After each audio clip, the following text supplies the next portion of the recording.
Hello, everybody.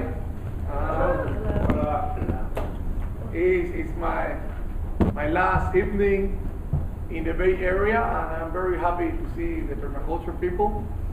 So, of all the presentations that places that I have been visiting, this I'm very proud to say is like hardcore permaculture presentation, no? Like 100%, no? Maybe in other sites we have been talking more about what happened in Cuba, the context, urban agriculture, and organic farming, sustainable agriculture. But what I want to share with you today, and then you can catch up with the rest, with all the filming, it's like how permaculture entered and found a golden opportunity to be one very active stakeholder on the path to sustainability in Cuba in the early 90s, and how this opportunity also enabled the movement of permaculture also to become a more active, first in the food production, but second also in the design of human settlements, and also as a very powerful tool for environmental education. This is like the name of the foundation, a not-for-profit organization that have been the national node for permaculture since 1995. Next, please.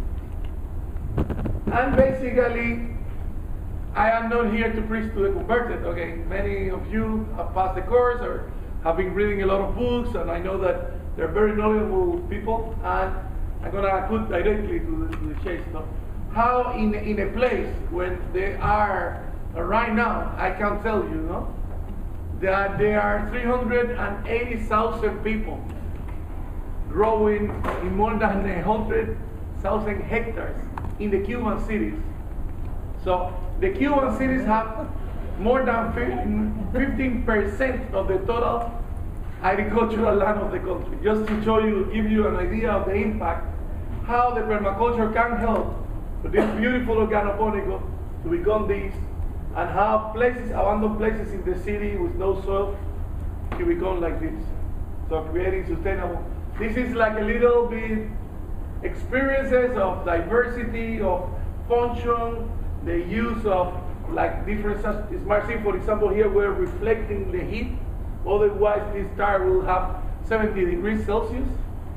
Different diversity of ideas and other circles. The things that you know, that we were very glad that anything that happened, for example, in Queensland, in Australia, is like perfectly transferable to our system. But I'm sure that in permaculture, as long as we found ethics and principles and patterns, we can apply in different places. You know, maybe not in Greenland, but even in Iceland, we can apply. Next.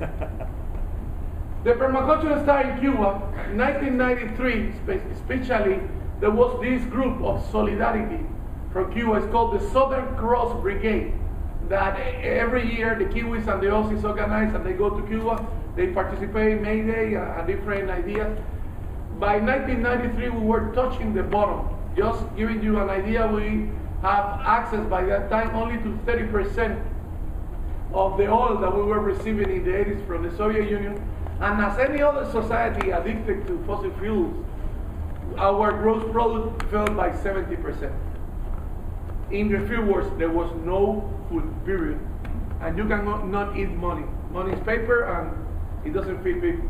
So basically, in that moment, a few of the Australians that were there were permits, especially some people that they were working in Melbourne, and they signed an agreement with a small research institute about starting in a very small scale to build a rooftop garden and try to share the permaculture techniques in Cuba. After like seeing many people, Watson, that's his name, signed this agreement, I happened to be squatting a computer writing my thesis on biology, and I heard the word and I searched, and so I just like, when the first Australian arrived, I was in the airport waiting for them. So I'm very lucky, and I can tell you the whole story. Then, for most of that decade, we continued the projects with the Green Team through the Australian Conservation Foundation. So I can tell you many different names. you won't be surprised about typical features. I have to tell you that our keyhole paths are a lot smaller than the ones you do here. This is like typical hair pile, and the permaculture pond capturing all the water. That was like some of the things. In 1995, 2 years with our first project, we just felt that it was absolutely necessary to merge to a more non-for-profit organization, since the government organization that was hosting the program, we were called the Group of Orientation to the Family in Permaculture. Very long names, we love it, sorry. And we merged the Foundation for Nature and Humanity, and we started to work as a main training with the Department of Urban Agriculture. We took two decisions that were, instead of following the guerrilla type movement of the Cuban Institute of Permaculture, we have money at that time to do that. We try to merge more to the ethical base and the grassroots of the movement. So we prefer to train 300 gardeners and then maybe 200 of them apply one or two principles of permaculture than to create one perfect example. We took that risk because ethically we need to help as many Cubans as we could. So in the beginning, the permaculture was, these crazy people that grow in containers, the tire gardens, the typical, and many activists, they were coming mainly after the Aussies, or within the Aussies. There were people from UK, from Spain, from the Basque Country, a couple from the US.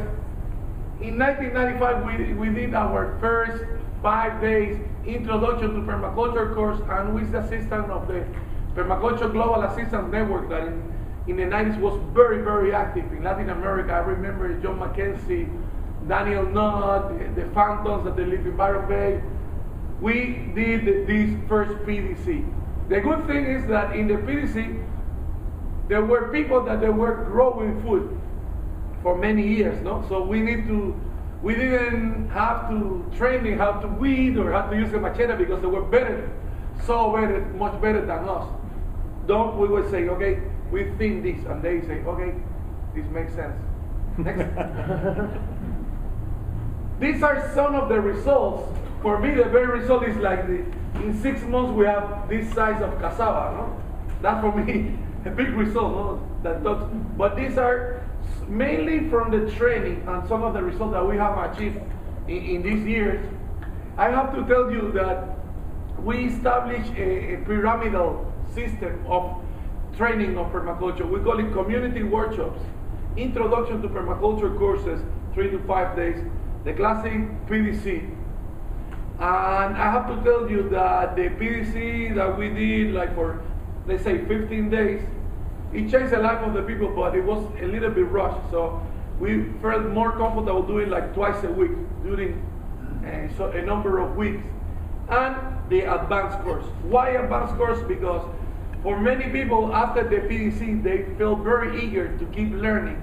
And in that moment, the system of training were not that very well organized. In fact, I think that beyond PDC, there are many countries that are still struggling to try to set up something like. We took the advantage that some of the big permaculture people, mainly from Australia, started to go to Cuba and do very specialized advanced course. For example, maybe some of you heard about Robin Clayfield and Sky. Sky was a nuclear engineer that had been specialized for many years on the training and the teaching of permaculture, 3-dimensional patterns. We have the possibility to have an advanced course on that. Michelle and June Phantom, seed saving. We did more than 12 workshops in 3 provinces of Cuba. After that, David Hungren, Robin Francis, like quite a few people have been, and we have been very lucky to drink directly from the source. The train-the-trainer model, it's something that we do like some specialized course where people, they commit themselves to become trainers. So apart from the contents from like permaculture, like to design gardens, in that these people receive a lot of like participatory techniques, popular education that in Latin America is our strong point. And all of that, in that way, we can introduce, gender equity, young people.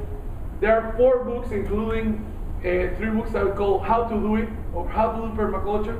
And what we consider the maturity book is the Cuban Creole Permaculture. For the Caribbean, Creole means adapted. It means the first generation inland of the land. And we have, with the next graduation, will be more than 400 the permaculture designers. It's our family, our brothers and sisters. We are working in 7 of the now it's 15 provinces, but it will be 8 of the 15 provinces of Cuba. We already have designers, people, and permaculture, and what we call the model garden network. That right now we have 1 more in Santiago de Cuba that should be more add to that, because in our context people need to see. Maybe they say yes or no, but when they see, they do. Next, please. Come back. Yeah, I'm missing 2 things. One is that the permaculture was recognized in the university and by the experts, especially the urban planners. The urban planners have a lot of problems with urban agriculture because they consider that ruralize the city. But when you come to permaculture and you talk about shape, patterns, respect the rules of architecture and use that, they become more intrigued. So in that way, I can say one of our main achievements was try to interest urban planners and architects, because they have been one part of the permaculture, especially in Europe, in Denmark, that have been highly specialized on eco-construction and some of many things there. Next, when the Australians have to pull out because they have this beautiful prime minister for 11 years that damaged a lot of things, and also there was a big crisis in the Southeast Asia, and of course that was their area.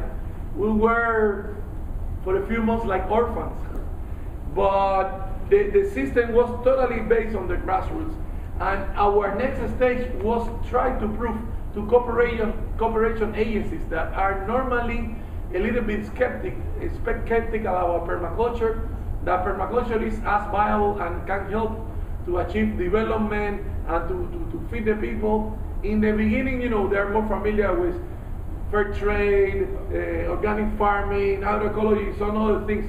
But I think that we did a good work convincing them, because so far, for the next decade, we were able to secure some funding from Germany, from Italy, from Canada, from Spain. There is a blockade and we cannot talk about it.